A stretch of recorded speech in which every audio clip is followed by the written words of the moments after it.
Si usted lleva un poco de tiempo en la iglesia, aunque sea nuevo, usted va a saber, yo creo que es claro ya, que Dios está muy interesado en nuestro comportamiento. Dios quiere que nosotros seamos obedientes. Él está interesado en que nosotros sigamos sus mandamientos y sigamos su ley. Que nuestra vida refleje quiénes somos en Cristo Jesús. Yo creo que eso es claro. Ahora, yo quiero que nosotros pensemos momentáneamente en el por qué. ¿Por qué Dios está interesado en nuestra obediencia, en nuestro seguir su camino? Bueno, alguna persona quizás podrá decir, bueno, la obediencia trae bendición y si yo soy obediente, Dios me bendice. Bueno, sí, eso hay una razón, eso es cierto. Dios, hay una bendición especial cuando somos obedientes, cuando somos hijos obedientes. Yo creo que todos los padres aquí saben muy bien lo que estoy hablando. Cuando su hijo es obediente, usted tiene la tendencia a ser más dadivoso, más fácil para darle cosas, que cuando su hijo no es obediente, cuando su hijo le da mucho dolor de cabeza, usted quizás un poco más restringido en las cosas que usted le da. Entonces, podemos decir si hay un aspecto de bendición en la obediencia, eso es claro. Pero yo quiero que vayamos más allá de eso, más allá de eso. Yo creo que pensemos, ¿por qué es importante obedecer a Dios? ¿Por qué es importante nosotros seguir sus mandamientos? Yo creo que hay una razón más grande que la bendición. Hay una razón más grande que la bendición. Porque honestamente, si fuéramos honestos, tenemos que admitir que no siempre vamos a experimentar la bendición como nosotros queremos experimentarla, ¿verdad? La obediencia a Dios muchas veces puede traer sufrimiento. La obediencia a Dios en ocasiones también puede traer persecución. Y nosotros decimos, ay, ahora tengo hambre, ahora tengo frío, ahora me están persiguiendo, me buscan matarme. Lo cual ha sido la historia de la iglesia. Nosotros estamos hoy aquí con sillas acoginadas, y vieron que les prendí ya el caliente hoy, ya no está tan frío el lugar, que ustedes están cómodos. Pero hay hermanos en la fe a través de la historia que han sufrido y sufrido gravemente. ¿Será que no fueron bendecidos por Dios? No, su persecución vino a causa de la obediencia a Dios. Pero no es que estén bajo maldición. Debemos ver que quizás es una bendición sufrir por causa del evangelio. Así que la obediencia no siempre va a resultar en lo que nosotros esperamos como bendición, ¿sabe? Prosperidad, etcétera, etcétera. ¿Okay? Y quiero darle dos razones rápidas. Nosotros debemos buscar obedecer a Dios porque nuestra obediencia le da gloria a Él. Nuestra obediencia glorifica a Dios. Cuando nosotros aprendemos a ser obedientes a Dios, traemos gloria a su nombre. Como hijos suyos, nuestro comportamiento puede o traer gloria, escuche bien, o traer gloria o deshonra a Dios. Si yo aprendo a obedecerle y a seguir sus mandamientos, el nombre de Dios es exaltado. Mas sin embargo, si yo hago lo contrario y mi vida es distinguida por constante desobediencia, el nombre de Dios es blasfemado. Así que tenemos que cuidarnos nosotros de ser obedientes a Dios, porque como hijos suyos podemos glorificar su nombre o deshonrar su nombre a través de nuestro comportamiento. Y una vez más, utilizando la analogía de los padres y los hijos aquí, ustedes como los que son padres saben lo que estoy diciendo. Si usted tiene problemas con obediencia con su hijo y lo lleva a un lugar público, usted dice, ay Señor, ¿qué voy a hacer con este muchacho? Decimos, ¿verdad? Y quizás muchos de nosotros hemos pasado por momentos de esos momentos de trágame tierra. Porque el comportamiento de nuestro hijo se refleja sobre nosotros. Y mucha gente inmediatamente quizás no ven el comportamiento del hijo. A veces lo excusa, dice, mira qué clase de padre y madre no saben criar a su hijo. ¿Verdad? O sea, el padre o la madre se ven prejuiciados o se ven juzgados por el comportamiento del hijo. Así que nosotros como hijos de Dios tenemos que aprender a ser obedientes a Él, porque nuestro comportamiento le da gloria al nombre de Dios. Y otra razón importante, y podemos mencionar muchas más, yo creo que hay muchas más, solamente para que meditemos en este aspecto de la obediencia, porque vamos a entrar ahora a discutir lo que Pablo nos está diciendo respecto a obedecer a Dios en ciertas áreas. Otra cosa importante, nuestra obediencia es una demostración del amor que tenemos hacia el Señor. Es una demostración del amor que tenemos hacia el Señor. En Juan capítulo 14, verso 15, Jesucristo dijo, si me amáis, guardaréis mis mandamientos. O sea que mi obediencia a Dios, mi obediencia a los mandamientos del Señor demuestra cuánto yo le estoy amando y cuánto yo le amo a Él verdaderamente. Y una vez más, aplicándolo a nuestra vida regular, nosotros sabemos muy bien que la expresión de amor real con acciones es la que más cuenta, no las palabras tanto, sí, aunque las palabras son necesarias, las palabras son importantes, pero lo más importante es la acción, porque una cosa es que usted le diga te amo y por otro lado maltrata a la persona, ¿verdad? Debe haber una demostración en la acción. No me digas que me amas, demuéstrame que me amas, ¿verdad? Es la forma en que lo diríamos. Entonces, si nosotros somos obedientes a Dios, estamos demostrando nuestro amor hacia Él. ¿Por qué comienzo hablando de esto? Bueno, ustedes saben muy bien que estamos en esta porción de la epístola de Efesios donde el apóstol Pablo está comenzando, o llevamos ya bastante tiempo, viendo cómo Él nos está llamando a nosotros a la obediencia práctica en nuestras vidas. Como hijos de Dios, Él quiere que nosotros sigamos los mandamientos del Señor. Y ya vimos los primeros 3 capítulos donde Él nos habla acerca de lo que Dios ha hecho por nosotros. ¿Se recuerdan que les hablaba de la ortodoxia, la ortodoxia, la doctrina correcta, la ortopraxia, la práctica correcta? Y los 3 primeros capítulos hablan de esa doctrina correcta, los 3 últimos capítulos de Efesios hablan de la práctica correcta. Y nos encontramos ahí en medio del apóstol Pablo llamándonos a nosotros a vivir de una manera digna. Dicho sea de paso, si recuerdan, cuando comenzamos el capítulo 4, el verso número 1 dice: yo pues, prisionero del Señor, os ruego que viváis de una manera digna de la vocación con que habéis sido llamados. Aquí está Pablo exhortando a la iglesia a que vivan dignamente de acuerdo al evangelio que hemos recibido, de acuerdo al evangelio que hemos predicado y que predicamos. Él quiere que nosotros vivamos dignamente.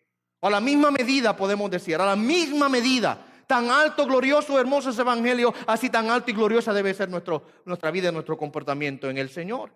Y venimos varias semanas ya viendo una cosa tras la otra, el apóstol Pablo dándonos un llamamiento a la obediencia y a la honra a Dios a través de nuestro buen comportamiento. La semana pasada comenzamos a observar entonces ejemplos reales, cosas prácticas, porque Pablo viene hablando: compórtate dignamente, sé obediente. Pero ahora Él quiere darnos una serie de ejemplos, porque a veces nos quedamos, yo digo, seamos obedientes al Señor, y usted me dice un amén, pero muchas veces se queda ahí. Se queda en el amén al llamado a la obediencia, pero muchas veces se nos hace difícil aplicar eso a cosas reales en nuestras vidas. ¿Cómo se demuestra la obediencia en mi vida? ¿Okay? La semana pasada estuvimos viendo 2 cosas específicamente. Y Pablo nos está llamando a que nosotros aprendamos a quitarnos la vieja criatura. ¿Se acuerdan? Que hablamos de la ropa de tumba, y nos pongamos la ropa gloriosa de resurrección. Si somos nuevas criaturas en Cristo, cuando Cristo nos saca de la tumba espiritual, quítate la ropa podrida, olvídate de eso es viejo, eso es de la vieja criatura. Ponte la ropa limpia, gloriosa, hermosa, que el Señor ha creado para nosotros. Ahora, de manera práctica, ¿qué es lo que hacemos?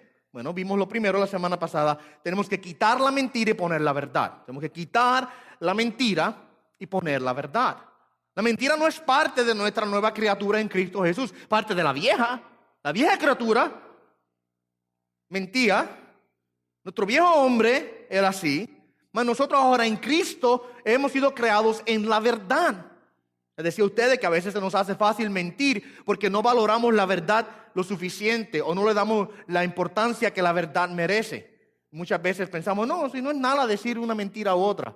Y se nos olvida que Dios es un Dios de verdad y Él aborrece la mentira, porque la mentira no es de Dios, es de ¿quién?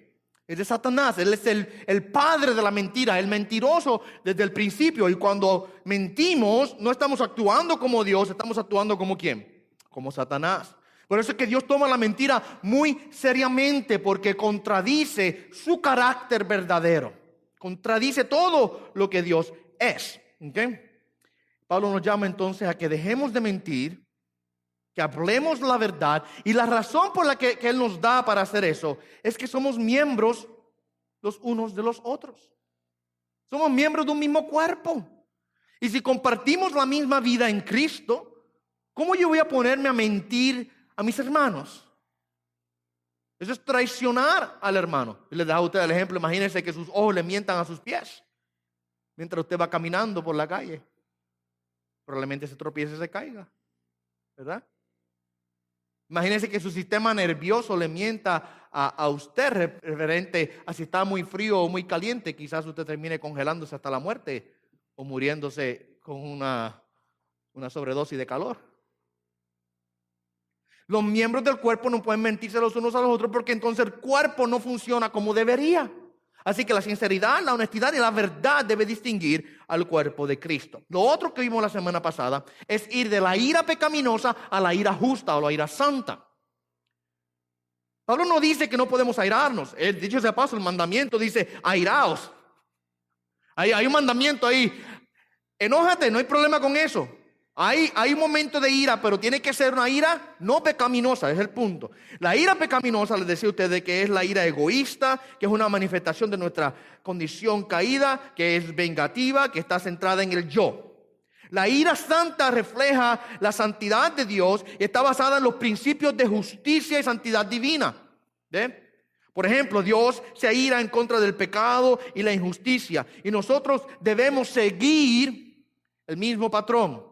Mi ira debe ser una ira santa. Cristo en una ocasión se enojó, entró al templo y volcó las mesas y se botó todo el mundo de aquel lugar. ¿Por qué? Porque habían violado el lugar de oración, el lugar dedicado a Dios. Y ustedes conocen la historia, ¿verdad? El celo por Dios consumió al Señor y manifestó una ira en ese momento. Santamente, por supuesto, nunca pecó. Nosotros de esa misma manera debemos aprender a airarnos de manera santa, no de manera pecaminosa. Y la mayor parte, el problema es la mayor parte de las veces que nos airamos, ¿sabes cuál es, verdad? Vamos a ser honestos, empezando conmigo. La mayor parte de las veces que nos airamos es porque alguien dijo algo o alguien hizo algo que no nos gustó e inmediatamente se nos trepa el viejo yo y comenzamos a responder en ira. Es la realidad. Y Pablo dice, no. Debemos tener una ira santa, que sea justa nuestra ira, no pecaminosa. ¿Ok? Muy importante. Y no solamente eso, él también nos instruyó a que aprendamos a lidiar con la ira de manera rápida. No dejes que te consuma el corazón la ira. Sea justa o sea injusta, tienes que lidiar con ella de manera rápida. Mira cómo lo dice, no se ponga el sol sobre vuestro enojo. O sea, ese mismo día, trata con ese asunto, resuélvelo y arranca ese enojo de tu corazón. Y aunque sea una ira justa, porque hay ira que es justa, tenemos que aprender a lidiar con ella. Por ejemplo, les digo a ustedes, a mí me molesta, me indigna, por ejemplo, cómo nuestra sociedad devalora la ira, la vida, debo decir, de la gente. Y matan a los niños aún en el vientre de la madre sin ninguna culpa, sin ninguna razón. Y eso me indigna, me ira. Pero tengo que cuidarme de no dejar que eso me lleve a amargarme hasta un punto que ahora yo busque la retribución y la venganza, ponerla en mis manos. Porque si dejamos que la ira enojó, aunque sea justa la ira del enojo, podemos llegar al punto de querer nosotros ser los jueces de la gente y buscar retribuir sobre la gente lo que nosotros vemos que está mal. Y la palabra claramente nos llama a nosotros a que tenemos que darle lugar a la ira de Dios y darle lugar a la venganza divina. Si yo no aprendo a lidiar con mi ira de manera rápida, podemos terminar dándole lugar al diablo o oportunidad al diablo para tentarnos y llegar nosotros a caer en el pecado, tratando de nosotros ser los vengadores de la injusticia por la cual estamos molestos.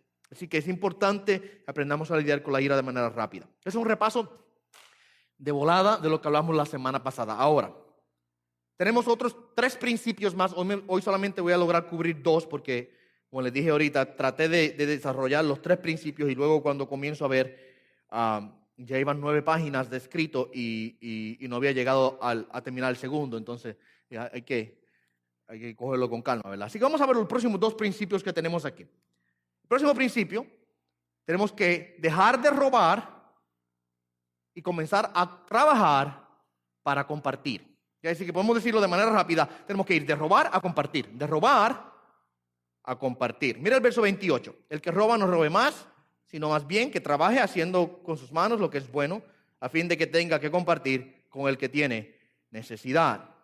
Vemos 3 cosas aquí, 3 mandatos. Número 1, no robes más. No robes más.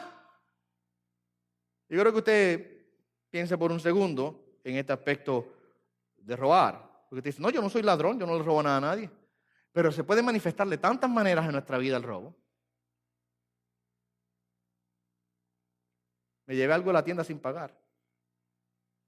Ay, se me olvidó. Date vuelta y ve, paga por él. No es tuyo, ¿verdad? No es mío. No pagar una deuda, por ejemplo.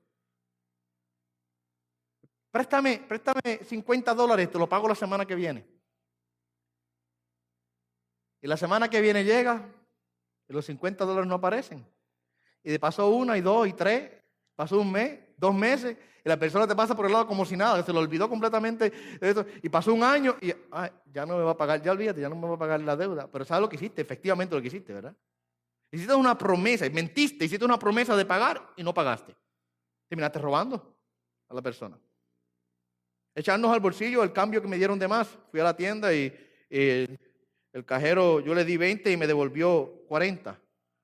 Dice, Dios, se le pasó de más la cuenta al cajero. ¿Sabe que en muchos lugares, al final del día, el desbalance que existe se lo sacan del salario al cajero, ¿verdad? ¡Ay, qué bendición! ¡Qué bendición! Dios me bendijo con... No. Devuélvele. Me diste de más. Yo te di 20 y me diste 40 y el cambio eran 10 nada más. ¿Por qué me diste 30 de más? ¿Ok? Aún mentir. Por ejemplo, mentir en los impuestos u otras cosas así, por el ejemplo. Puede ser robar. Mentir para recibir algo que no ha supuesto recibir. Es robar. Es más, no voy a seguir dando listas porque estaríamos aquí solamente media hora hablando de las diferentes maneras en las que el robo puede manifestarse en nuestra vida. ¿Ok? No robemos más. Tenemos que entender que robar no es parte de nuestra nueva vida. Robar es parte de nuestra vieja vida. ¿Ok? La vieja criatura es el que roba. El nuevo yo no roba. Déjame hacer una pregunta para que meditemos en esto del robo. ¿De dónde viene el robo? Mucha gente inmediatamente dicen, miren esto, mucha gente dice, es de la necesidad. De la necesidad, ¿sabes? Porque la gente se encuentra en necesidad y como está en necesidad, no le queda otra que agarrar lo que no es de él y llevárselo. No, de ahí no viene el robo. ¿Sabe de dónde viene el robo? El robo viene del corazón. Del corazón.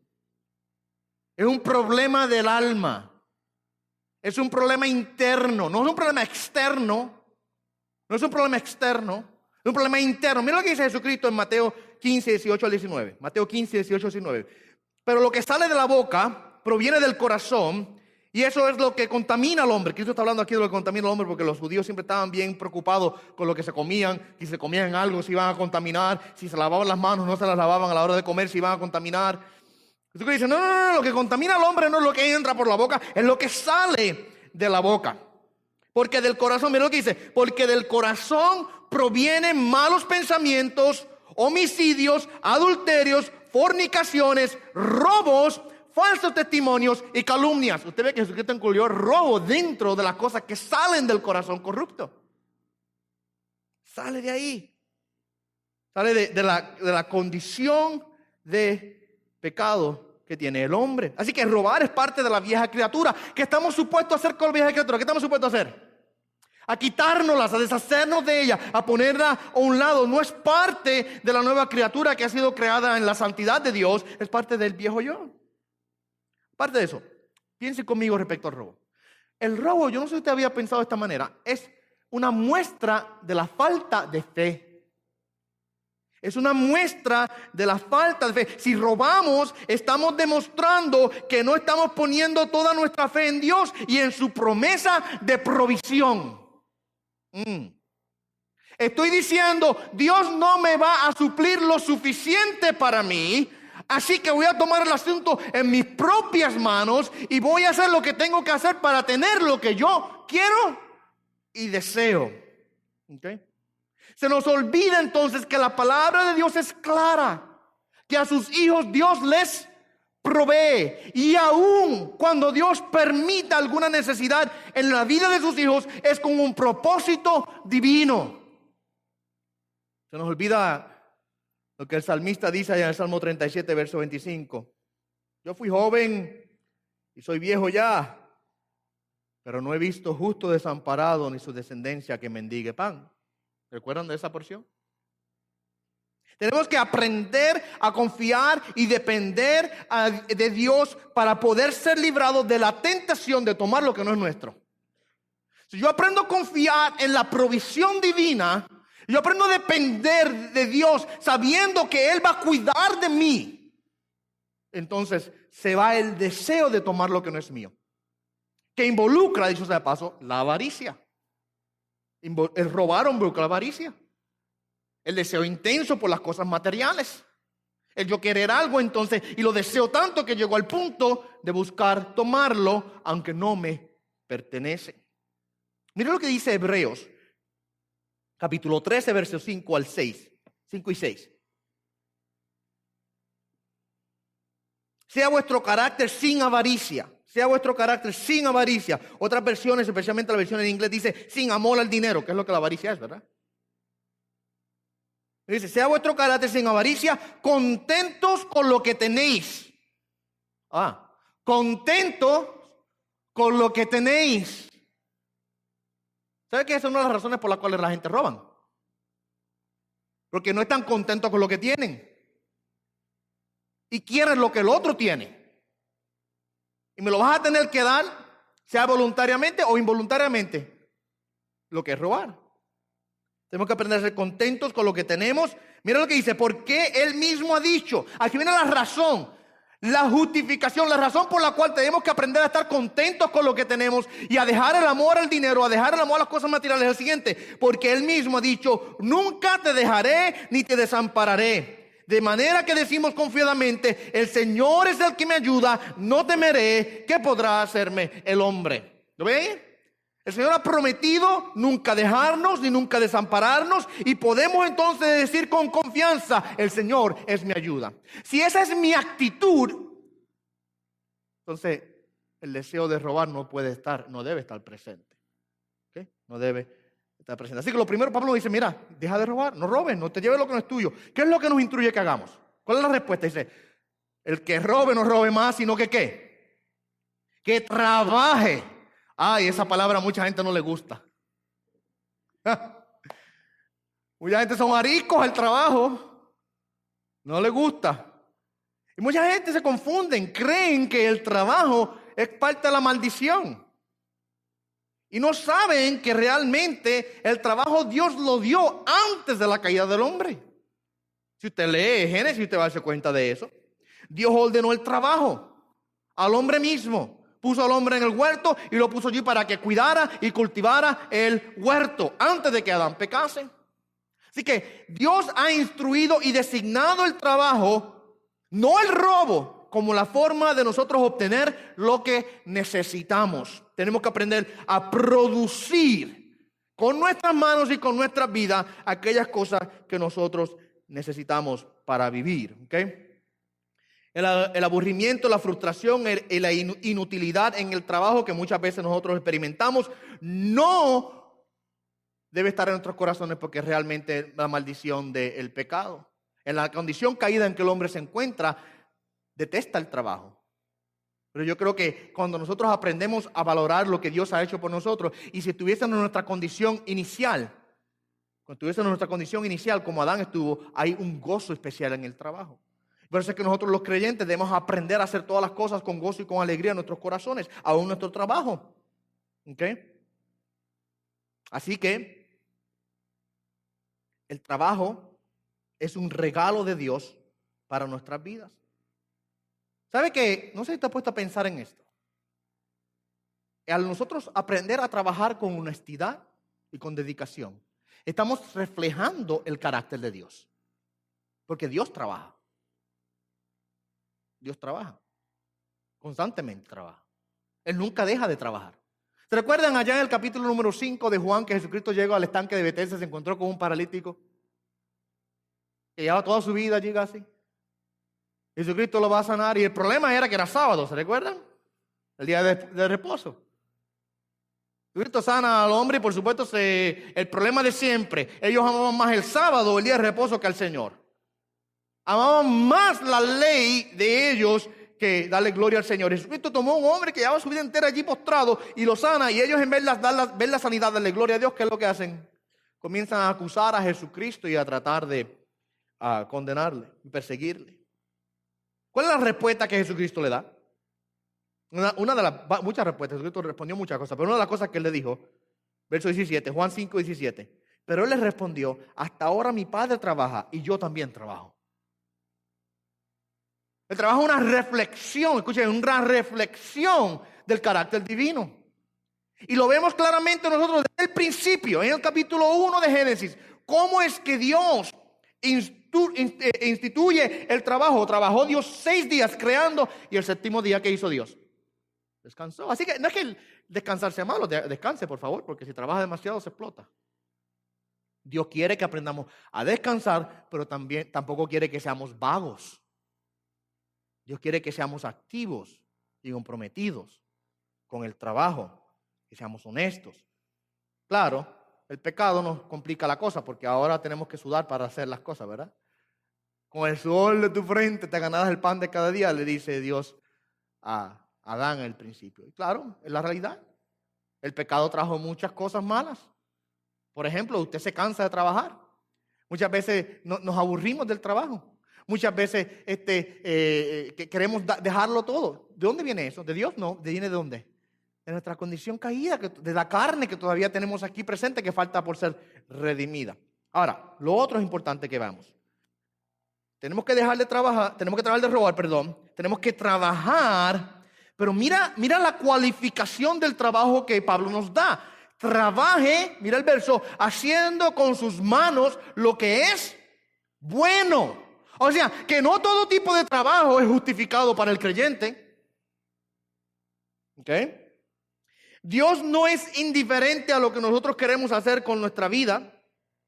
Acuérdense que nosotros le pertenecemos a Dios primero. Él es nuestro jefe, Él es nuestro dueño. Y nosotros le damos cuentas a Él respecto a lo que hacemos con nuestra vida, aún nuestra vida laboral, aún nuestro trabajo secular. Usted dice, no, si yo voy a la iglesia y glorifico a Dios y después va al trabajo y maldice a Dios con sus acciones.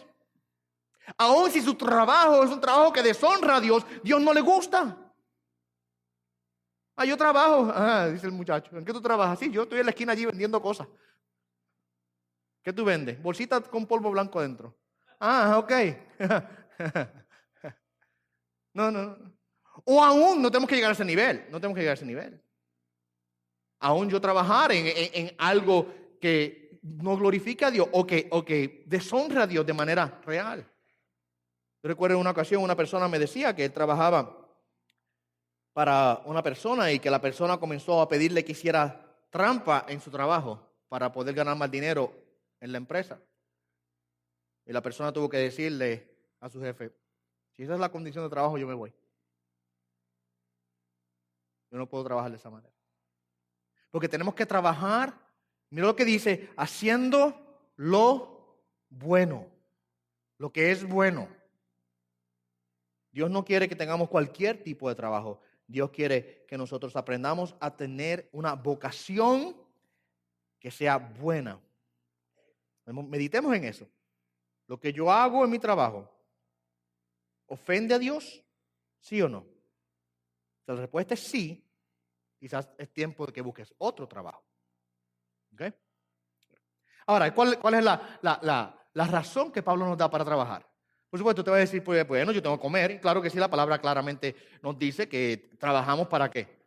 Para nosotros alimentarnos, para mantenernos. Allá en la epístola de los Tesalonicenses, Pablo dice, el que no trabaje, que no coma. El contexto en el cual Pablo dice eso, porque había una gente que se había metido a la iglesia, que estaban comiendo pan de balde. ¿Sabes lo que quiere decir, verdad? Quiere decir que estaban buscando siempre vivir mantenidos de los demás y no querían hacer nada. No querían hacer nada por ganarse su pan de cada día y querían vivir que todo el mundo le diera. No está mal en que nosotros compartamos, que lo vamos a ver ahora porque Pablo nos enseña eso. Pero también está mal en que la persona ahora se siente Y pudiendo hacer algo por sí mismo o sí misma, busque que los demás sean los que suplan sus necesidades siempre. Y ese no debe ser el carácter del creyente. El carácter del creyente es uno comprometido con el trabajo para poder aportar y poder mantenerse, así mismo poder aportar, ¿ok? Mira lo que dice la prioridad que Pablo le da aquí al trabajo. Por lo general nosotros cuando comenzamos el trabajo, pensamos en suplir nuestras necesidades, lo cual, como dije, no está mal, porque si no trabajo no voy a poder comer, ¿verdad? Pero el problema es que nosotros podemos caer fácilmente en el egoísmo y en la avaricia. Y comenzamos a trabajar para acumular y acumular, pensando solamente en el yo y en los deseos de nuestra carne, y completamente ignorando las necesidades que puedan haber alrededor de nosotros. El pastor MacArthur le escribe lo siguiente: el deseo de un cristiano de ganar más debe ser con el propósito de poder dar más y ayudar más. Más allá de satisfacer sus necesidades básicas y las de su familia, él debe aprender a ganar para poder también dar. Al igual que el resto de su vida, la ocupación de un cristiano, directa o indirectamente, debe ser ante todo un medio de servicio a Dios y a los demás. Mira lo que dice Pablo entonces con eso en mente. Que aprenda a trabajar haciendo lo que es bueno a fin de que tenga que compartir con el que tiene necesidad. Claro, no estoy diciendo que usted ahora va a pasar hambre y va a dar todo lo que usted se ganó, por supuesto. Tiene que alimentar a su familia. Pero no seamos ávaros y egoístas con lo que Dios nos da. Aprendamos a ver la necesidad y a suplirla. Aprendamos a nosotros a no simplemente acumular y acumular y acumular para yo poder tener más y más, sino tengamos que aprender a suplir nuestras necesidades, a suplir la necesidad de nuestra familia, y así vemos la necesidad de aprender a suplirla también. Y así servimos a Dios y servimos a los demás a través de nuestro trabajo. ¿Okay? Así que ese es el otro principio que Pablo nos da. Dejemos de robar, aprendamos a trabajar con honestidad, haciendo lo bueno para que aprendamos a tener que compartir con aquellos que necesitan. Miren el próximo principio. ¿Okay? El próximo principio es este. Tenemos que ir del mal hablar al buen hablar. Ir del mal hablar al buen hablar. Verso 29. No salga de vuestra boca ninguna palabra mala, sino solo la que sea buena para edificación, según la necesidad del momento, para que imparta gracia a los que escuchan. Miren, lo primero quiero que entiendan lo siguiente. De la misma manera que el robo no es un problema primordialmente externo, es primeramente ¿qué? Interno, tiene que ver con el corazón. El mal hablar también es un problema del corazón. Jesucristo allá en el capítulo 12, verso 34 de Mateo, dice que de la abundancia del corazón habla la boca. Así que el problema que tenemos es primeramente interno. Si yo encuentro que mis palabras están faltas de gracia y falta de pureza, y en mi palabra hay malas actitudes en mi forma de expresarme, el problema no es externo, es primeramente interno. Hay algo dentro de mí que hay que buscarlo, identificarlo y sacarlo o cambiarlo. Comenzamos primeramente con el corazón. El corazón transformado transforma la boca. ¿Ok? Antes de continuar. No, esto no estaba en mis notas, pero mientras estaba esta mañana aquí comencé a meditar en esto. Cuando Pablo escribe, había solo dos maneras de expresar o comunicarse, debo decir. Usted escribía una nota a alguien, o usted le hablaba a una persona, a alguien, le hablaba las cosas. Y este mandamiento que nos da rige ambas cosas. Mis expresiones externas deben ser regidas de esta manera. Yo debo quitar de mí el mal hablar. Ahora, hoy día nosotros vivimos en una era en la cual tenemos varias formas de manifestarnos y comunicarnos. Que por supuesto Pablo no va a tocarlas aquí porque no existían en el tiempo de Pablo, pero el principio como quiera nos guía a nosotros hoy día. Y a mí a veces me gusta decir, de una manera quizás un poco jocosa, que de la abundancia de tu corazón va a hablar tu Facebook, o tu Twitter, o tu Instagram. ¿Quieren que le siga dando lista? O eso mismo. Sí, porque les voy a decir la verdad, les voy a decir con toda honestidad. A veces me da vergüenza. Vergüenza ajena, decimos, ¿verdad que sí? Me da vergüenza ver lo que algunas personas que dicen ser creyentes postean en las redes sociales. Yo he bloqueado gente. De aquí ninguno, no ninguno aquí. Yo los amo a todos ustedes mucho. Pero yo he tenido personas que me han pedido amistad, que pues, son creyentes. Los conozco quizás de algún lado u otro que son creyentes. Y luego, las cantidades de barbaridades, comentarios y cosas que escriben. ¿Sabe por qué los bloqueo? Porque es que me quitan la paz después. Después me dan ganas de entrar a regañarlo. Entonces yo, no, déjame no mirar. Prefiero eliminarlo y no ver lo que dice. ¿Sabe por qué? Mire, escúcheme bien. Porque este principio rige aún eso. Es una expresión nuestra. Quizás usted no lo está hablando con su boca, pero el mundo entero está viendo lo que usted está escribiendo o poniendo. Así que es una manifestación suya. Y si usted está poniendo barbaridades y cosas feas, ¿sabe qué? Es porque hay un problema que usted tiene que lidiar adentro. Hay algo en su corazón que usted tiene que identificarlo y quitarlo y arrancarlo para que usted pueda purificar aún lo que usted escribe dentro de este nuevo método de comunicación que nosotros tenemos hoy día, que le llamamos las redes sociales. ¿Ok? Muy importante que entendamos eso. Ahora, vamos a observar los principios que Pablo nos presenta aquí en este texto. Lo primero es que no deben existir en nuestra boca ninguna palabra corrupta. La palabra ahí que dice, no salga de vuestra boca ninguna palabra mala. La palabra en el griego es sapros y literalmente quiere decir podrido.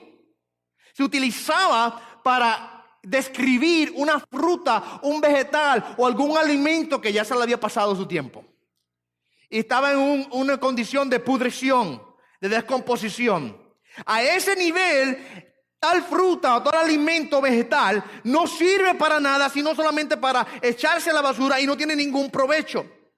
Sí, que la idea aquí, no es solamente el guardarnos de las palabras ofensivas, o como nosotros decimos, palabras malas, que tienen una definición mala. No es solamente guardarnos de palabras ofensivas, sino que hace referencia a todo tipo de palabra que no tiene provecho y que puede hacer daño, aunque sean finas. ¿Entienden eso? Hace referencia al hablar, aunque sea un hablar fino y decoroso, pero que tiene una intención podrida. Es como el veneno de la víbora. Así que no estamos hablando solamente de hablar malo con palabras de maldición, sino que estamos hablando de quitar de nosotros toda aquella forma de hablar que tenga una intención corrupta y que tenga una actitud pecaminosa. ¿Okay? Así que no es solamente la palabra, sino es la actitud detrás de la palabra. Es lo que Pablo está queriendo decir. ¿Okay? Hay muchas maneras en las cuales se puede expresar tal cosa. Uno de ellos que muchas veces nosotros tenemos que cuidarnos y confieso yo aún de mí mismo que a veces nos pasan, es tomar el nombre de Dios en vano. ¿Cuán fácil se nos hace a veces tomar el nombre de Dios en vano? ¿Sabes que la Biblia prohíbe tomar el nombre de Dios en vano? Y yo he escuchado gente maldicen y luego dicen Dios. Añaden el nombre de Dios a cualquier maldición que digan. O aún en nuestra vida regular me enojo y saco el nombre de Cristo para aquí, el nombre de Cristo para allá, en medio de un enojo, de una ira. ¿Sabe que eso no es apropiado? No diga amén, solamente diga ouch. Otra forma es quizás hacer referencias sexuales de una manera vulgar. Yo creo que existe cierta vergüenza y cierta decencia que nosotros debemos aprender a ejercer a la hora de hablar de estos temas. Nosotros tenemos que aprender a hablar con decencia. Y aún más, hay momentos en los cuales no se tiene ni que hablar de eso. Yo he visto personas que lo más que les gusta es hablar de esas cosas. Y hacen chistes. Y se gozan con barbaridades y vulgaridades. Ay, se ríen uno con otro. Pero ¿qué forma tan apestosa de hablar? Perdóneme que lo diga de esa manera, pero es que no le cabe otro título. Nosotros no podemos, como creyentes, no estamos supuestos a ser conocidos por forma de hablar vulgar. No.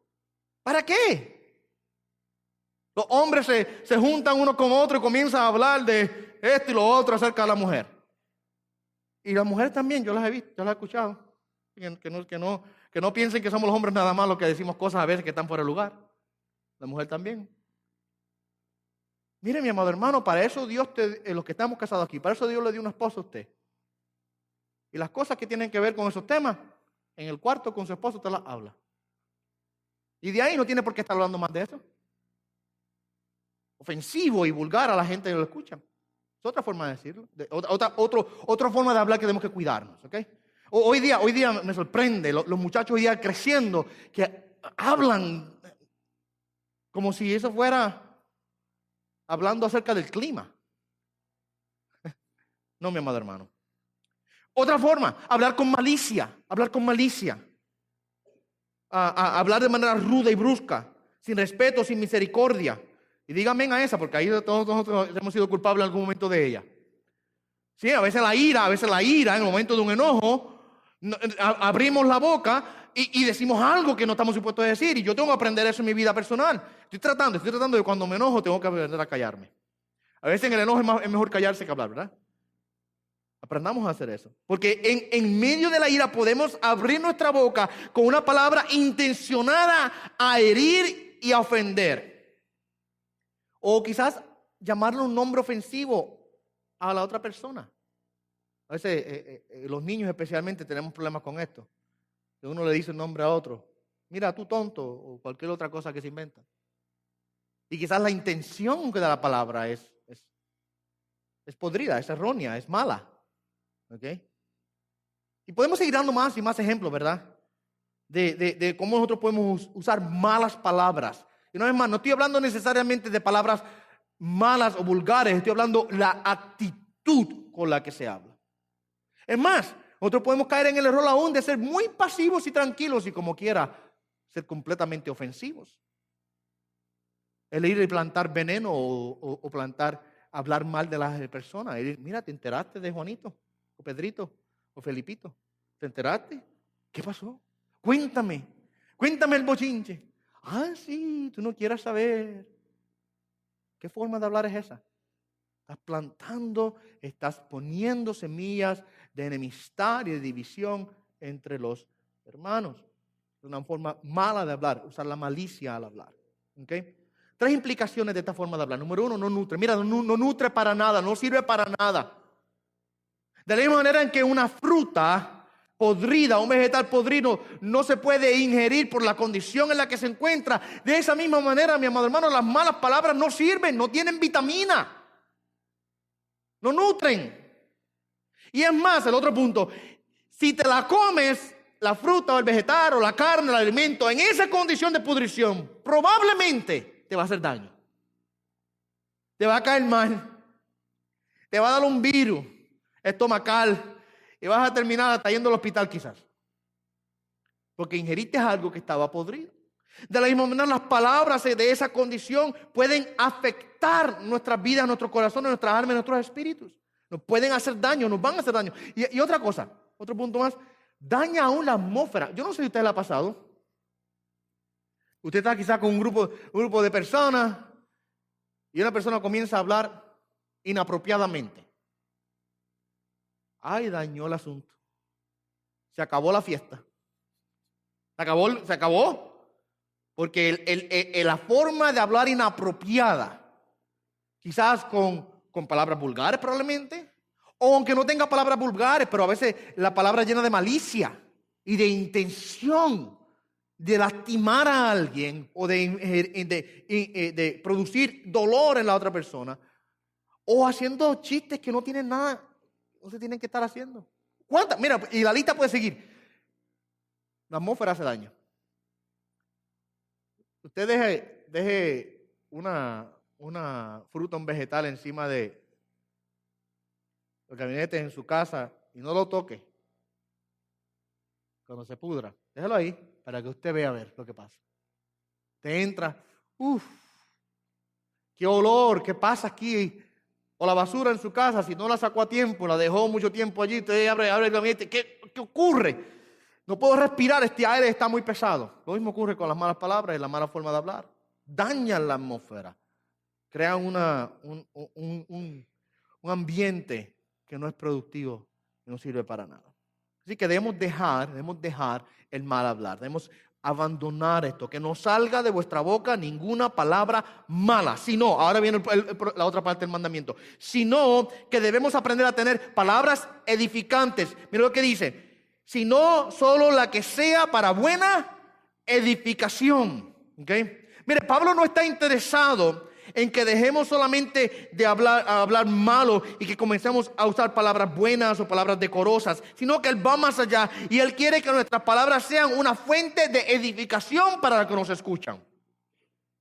No es que el cristiano solo deje de maldecir, no es que el cristiano solo tenga un buen lenguaje en su boca. El punto es que el cristiano tiene que hacer así una pregunta más profunda e interna. ¿Estoy hablando para edificar? ¿Es mi boca un medio de gracia? Es la pregunta.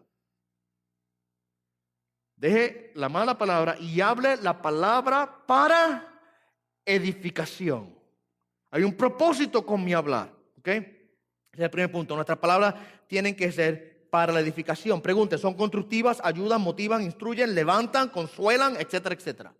¿Es mi palabra para edificación? Porque aún una palabra buena puede utilizarla con motivos malos. Es mi palabra para la edificación. Importante que preguntemos eso. Lo otro que tenemos que preguntarnos es, ¿son nuestras palabras apropiadas de acuerdo al momento y de acuerdo a la necesidad en la que nos encontramos? Mire el resto del verso.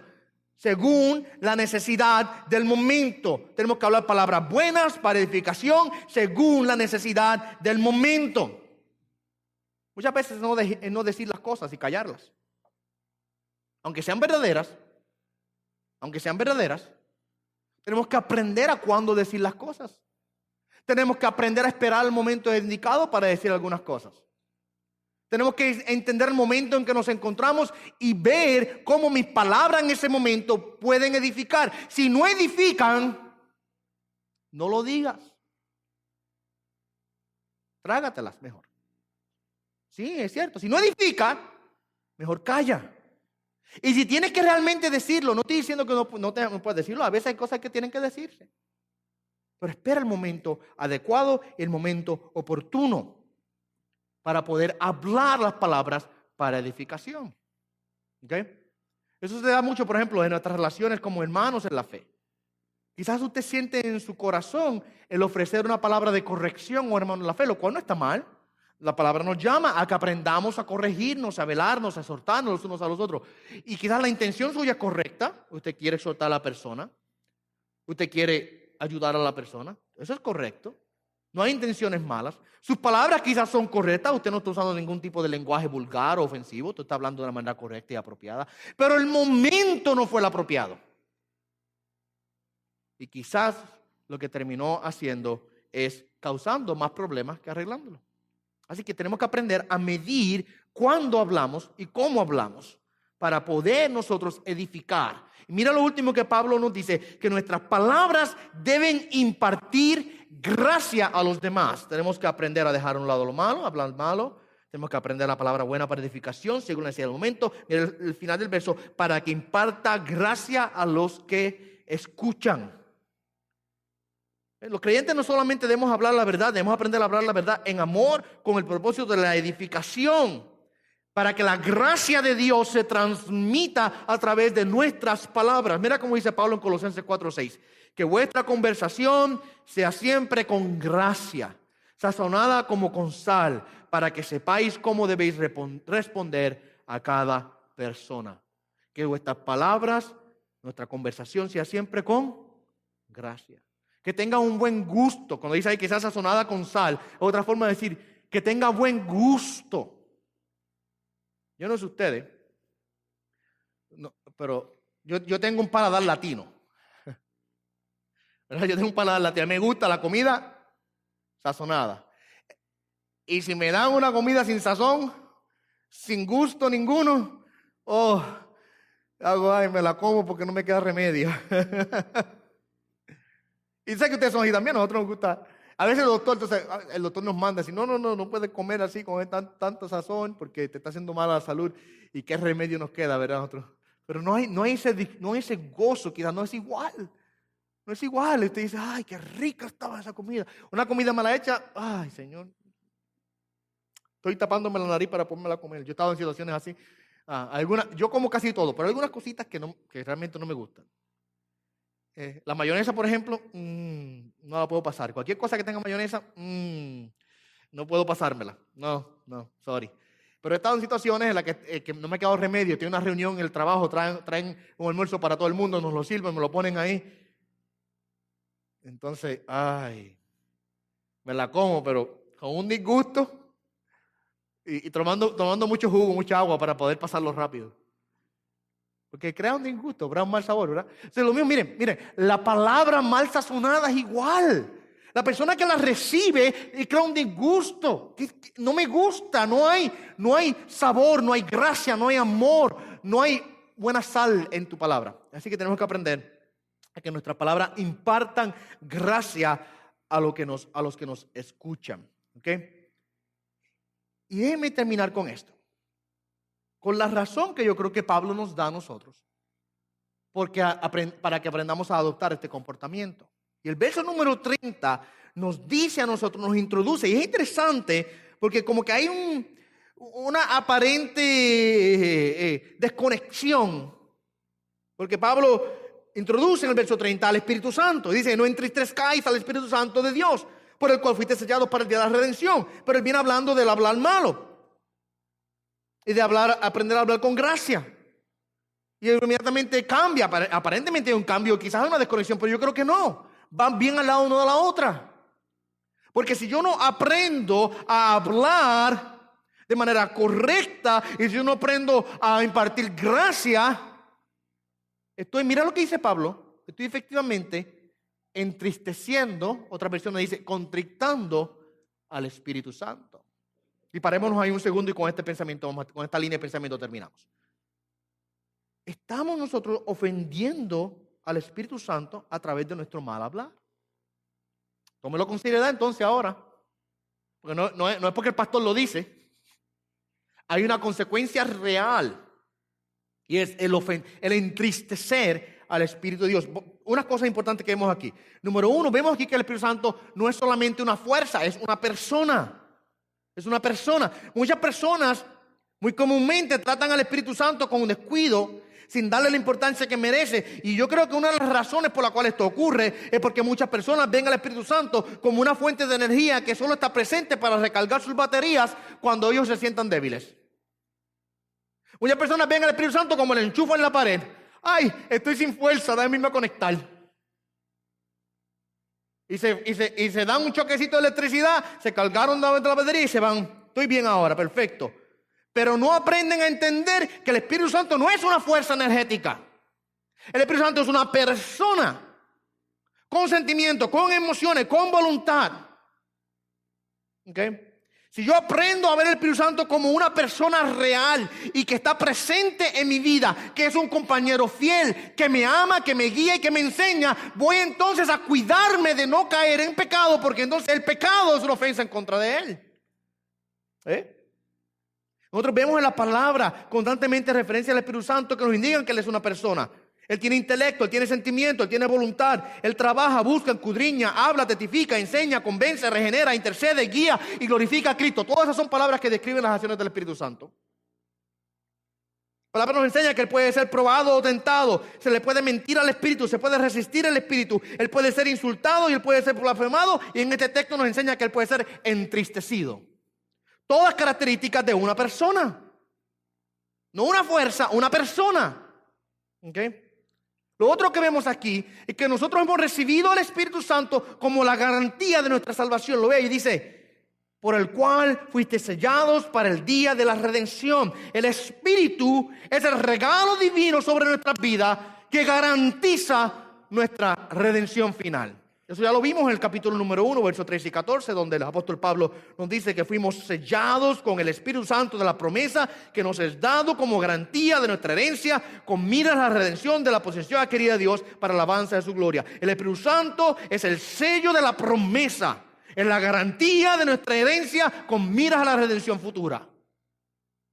Esa es la gracia de Dios sobre nuestras vidas actuando a través de la persona del Santo Espíritu. Él es la marca de autenticidad de parte de Dios en nuestras vidas. Y si Él es tanto para nosotros, tenemos que entonces cuidarnos de nosotros no ofenderle a Él e entristecerle.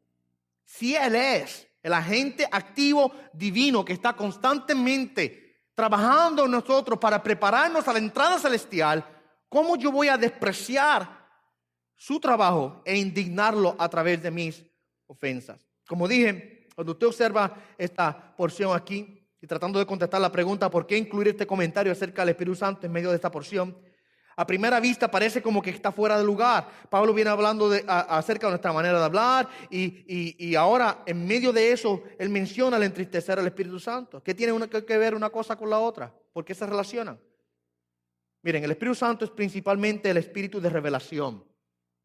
Él fue quien inspiró la palabra de Dios en forma escrita en nuestras Biblias.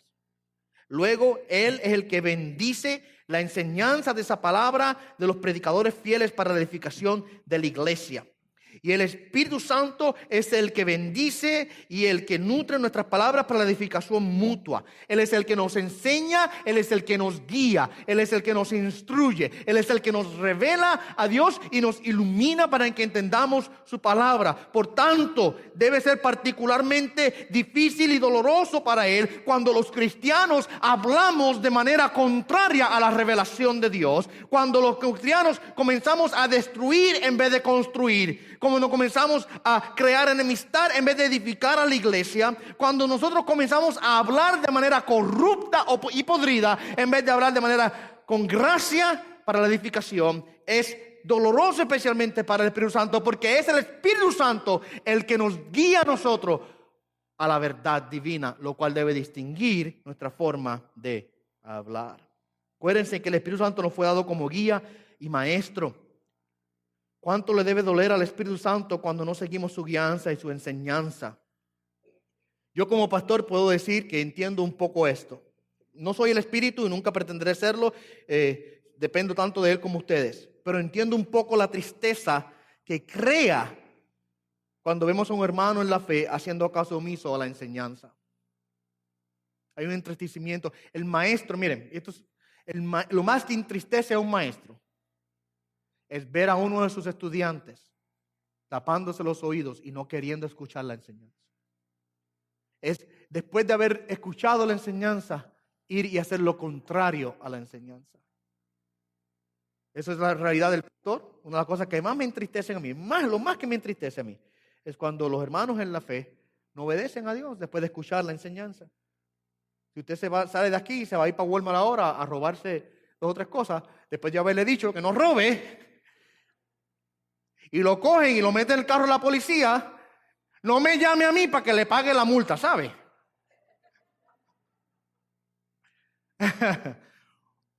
Porque el haber dado la enseñanza y no practicarla, que era realmente, ¿verdad?, una tristeza. Y mire, y eso soy yo que soy hombre. Yo que soy hombre, imperfecto y pecador. Imagínense el Espíritu Santo, el Espíritu de Dios. Cuán ofensivo es para Él el que los hijos de Dios no sigan su guianza de acuerdo a la palabra de Dios. Amén.